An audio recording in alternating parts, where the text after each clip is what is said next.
Halo semuanya, Assalamualaikum. Gimana nih kabarnya? Semoga teman-teman semua selalu dalam keadaan sehat walafiat ya. Amin ya robbal alamin. Alhamdulillah, meskipun sekarang udah memasuki minggu kedua di bulan Juni ini, aku masih bisa berkesempatan untuk upload video budgeting baru. Setelah bulan Mei, aku nggak upload video budgeting, meskipun proses budgetingnya ini aku tetap lakukan ya teman-teman.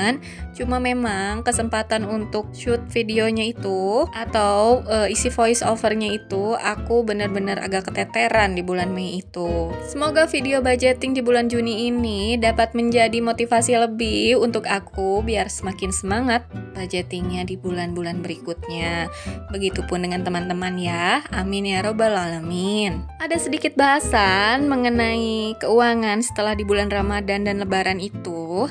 Ada beberapa pos yang memang over budget untuk aku pribadi, tapi alhamdulillahnya masih bisa tercover oleh dana cadangan. Selama sebulan Ramadan itu, aku pribadi pengeluarannya itu bisa terhitung lebih dinamis, karena untuk makan itu lebih terprediksi dan lebih banyak masak juga.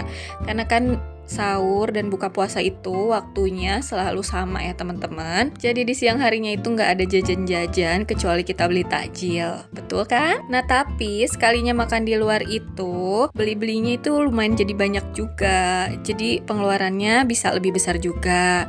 Belum lagi harga pangan yang ikut naik di bulan Ramadan kemarin. Jadi untuk pos belanja mingguan dan beberapa pos lainnya itu tetap relatif sama seperti sebelum bulan Ramadan. Dan sebelumnya aku punya sinking fund untuk Idul Fitri tahun 2023 ini yang alhamdulillah bisa tercapai targetnya. Dikarenakan aku nggak mudik jauh-jauh, jadi hasil dari sinking fund Idul Fitri itu ada sisanya teman-teman. Untuk sisa sinking fund Idul Fitri ini aku alokasikan lagi ke sinking fund kurban. Di sini aku mau bikin evaluasi budgeting untuk bulan Mei. Ini memang nggak ada videonya ya teman-teman, karena bulan kemarin aku emang nggak upload video budgeting untuk bulan Mei, dan sisanya sebesar Rp30.000.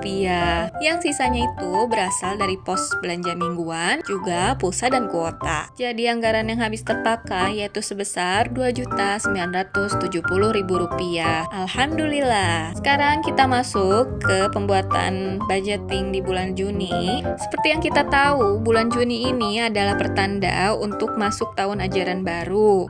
Untuk yang anaknya baru mau mulai masuk sekolah, lagi cari-cari sekolah, ataupun untuk anaknya yang mau naik kelas nih, pasti ingin memberikan yang terbaik. Kalau aku pribadi, Nain sendiri rencananya baru akan aku masukkan sekolah formal itu di kisaran usia 5 tahun atau 4 tahunan ya teman-teman, karena sekarang masih 3 tahun. Aku masih belum merasa perlu menyekolahkan Neisha karena aku full time sebagai ibu rumah tangga dan membersamai anak. Jadi untuk bermain, belajar, itu masih bisa aku lakukan di rumah. Meskipun anak di bawah 3 tahun masih belum tahu konsep belajar itu apa, jadi sebisa mungkin aku berusaha untuk mengasah motorik kasar dan motorik halusnya dari aktivitas yang bisa kita lakukan di rumah. Untuk teman-teman yang udah menjadi bunda, di umur berapa nih kalian mulai menyekolahkan anak? Kalau aku dulu mulai masuk sekolah itu di umur 5 tahun, yaitu di TK 0 kecil. Jadi aku nggak ada tuh ikut playgroup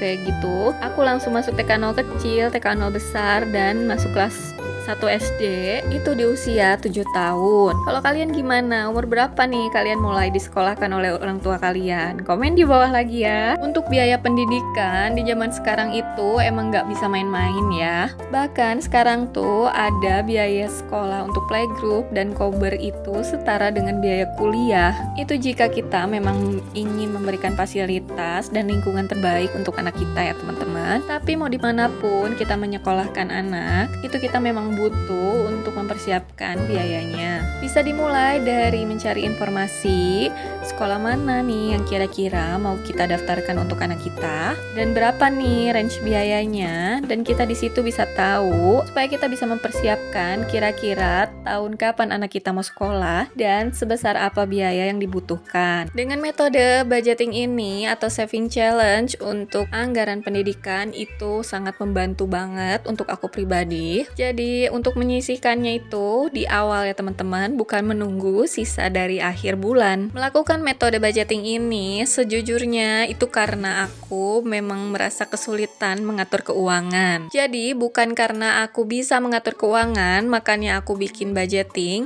tapi sebaliknya karena aku merasa aku tuh kesulitan untuk mengatur pengeluaran, jadilah aku melakukan metode ini. Dan ini sedikit banyak membantu aku banget. Aku jadi lebih tahu mana yang prioritas dan mana yang hanya sekedar keinginan. Biasanya kalau untuk belanja online, itu ketika aku cari-cari barang, kemudian aku masukin tuh ke keranjang, nah aku nggak langsung check out. Aku tunggu 3 hari hingga seminggu, kemudian balik lagi ke keranjang. Kalau aku merasa masih butuh atau masih memerlukannya, barulah aku beli. Tapi seringnya itu aku nggak jadi beli, teman-teman. Karena di range waktu 3 hari dan sampai seminggu itu, ternyata aku bisa baik-baik aja tanpa men-check out barang tersebut. Dari situ aku tahu mana yang prioritas dan mana yang hanya sekedar keinginan aku aja. Kalau memang itu prioritas, bakal aku langsung check out sih. Siapa di sini yang sama seperti aku, yang kalau masukin barang ke keranjang itu ditunggu dulu sampai beberapa hari, nggak langsung di check out, tos kita samaan. Sebelum melakukan budgeting ini, awalnya aku pikir aku udah bener mengelola keuangan, sampai aku sadar ternyata meskipun berjalan baik-baik saja,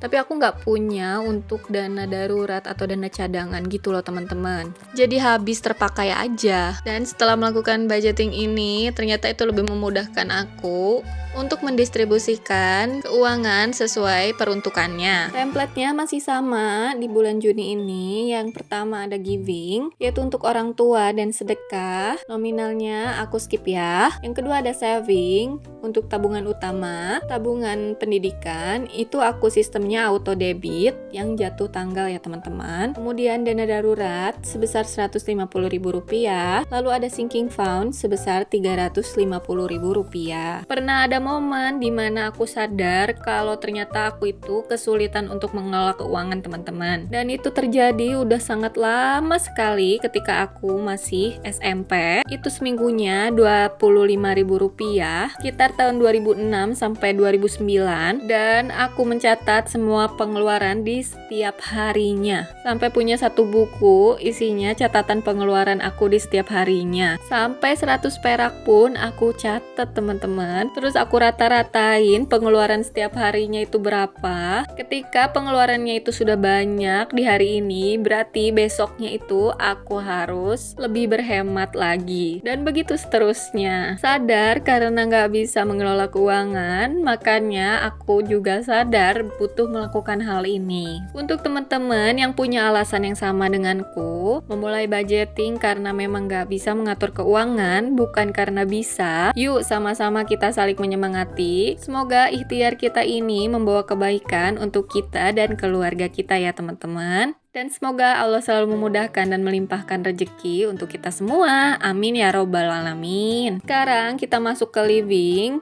Ada kategori budget dan aktual. Beberapa kategorinya masih tetap sama seperti bulan-bulan sebelumnya, yaitu ada belanja bulanan, belanja mingguan, pulsa dan kuota, transportasi, kebutuhan anak, galon, eating out, PLN, BPJS, fund, dan dana cadangan. Jadi di bulan ini aku mau lebih berusaha on the track lagi. Untuk budget belanja bulanan yaitu sebesar Rp400.000 karena beberapa kebutuhan bulanan masih ada dari bulan kemarin. Kemudian ada belanja mingguan sebesar Rp700.000. Lalu ada pulsa dan kuota sebesar Rp100.000. Lalu berikutnya ada transport sebesar Rp250.000.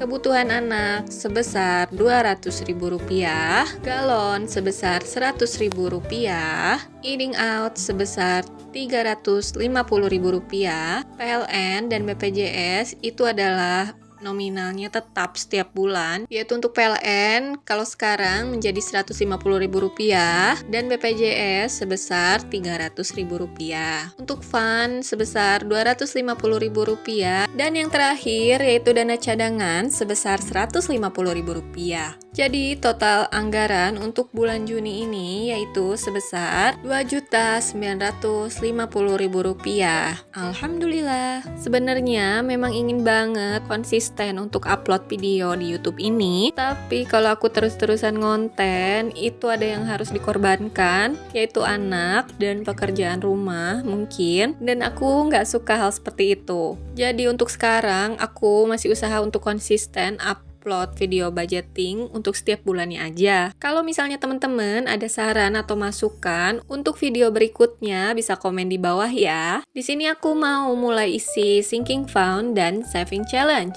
Untuk teman-teman yang mau punya lembar saving challenge dan sinking fund sama seperti aku, bisa komen di bawah ya, nanti aku kirim linknya. Beberapa sinking fund yang lagi aku jalanin sekarang yaitu ada dana darurat, kemudian logam mulia, traveling, dan kurban. Sementara untuk saving challenge-nya ada rainy day fund, dimana aku isinya itu ketika turun hujan aja. Kemudian ada gift, lalu servis motor, saving challenge 2000-an, dan saving challenge 5000-an. Dan ada beberapa sinking fund kecil yang aku isi tanpa target nih teman-teman. Biasanya uang sisa budgeting itu seperti bulan kemarin ada sisa 30.000, aku parkir dulu di Ziploc untuk sisa budgeting. Untuk kurban atau untuk logam mulia, barulah dimasukkan ke sinking fund tersebut. Jadi segitu dulu teman-teman video budgeting kali ini. Terima kasih yang udah klik video ini, dan terima kasih udah nonton sampai akhir. Jangan lupa klik like, subscribe, komen, serta nyalain notifikasinya karena aku nggak sabar ingin berbagi informasi menarik lainnya dengan kalian lagi. Sampai ketemu di video berikutnya. Wassalamualaikum warahmatullahi wabarakatuh.